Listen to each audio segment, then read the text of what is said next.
Hi, this is Selena, and welcome to episode 2 of Leveraging Brain Science, the Microlearning series. Today, the first thing we're going to talk about is space. Predictable spatial layouts free up mental resources and can boost learning and memory.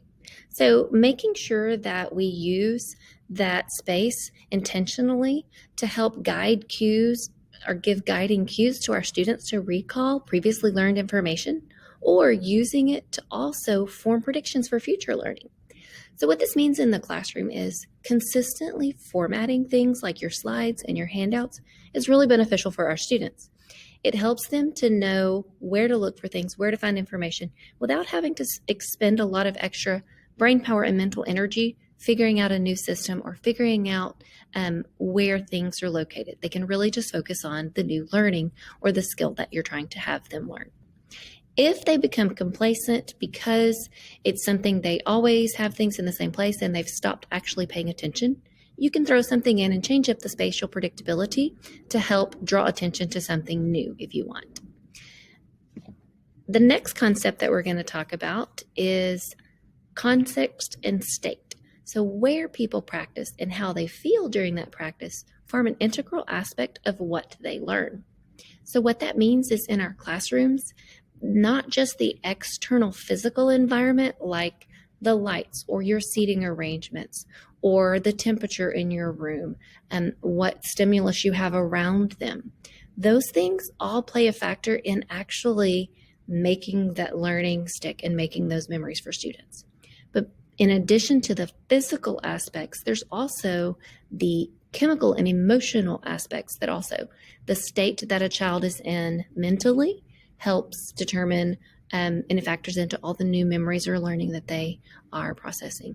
So if I learn something when I am really happy, then there's a better chance of me recalling that same information when I am happy than if I'm sad. So what does this look like in our classrooms for us? Well, if it's a one-off thing, like I need them to do this type of activity, and they're always going to be in this context, and they're always going to be asked for it in this way, then practicing and training in that context is going to greatly boost their effectiveness. But what happens is if they need to be able to apply that skill or recall that learning wherever they are, whenever they need to, then they may need to vary up and mix up the training and the environment when they're learning it. So not only doing math in this classroom at this desk at this time of day in this way, but change it up. It's like, I'm going to go and, we're going to take the same math concept and we're going to do it in a different environment. So they don't tie in their brain so heavily to the actual context, to that state when they learned it. We want them to be able to see it in any context. So we want to use the context to actually boost the recognition for our students.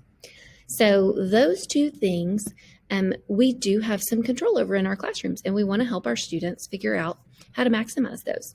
And so if you, after this short episode, want to go in and watch the video on the slides and read through some more information, you can do that, gather some more information, and remember that sometimes making that small change can make a huge impact on their learning.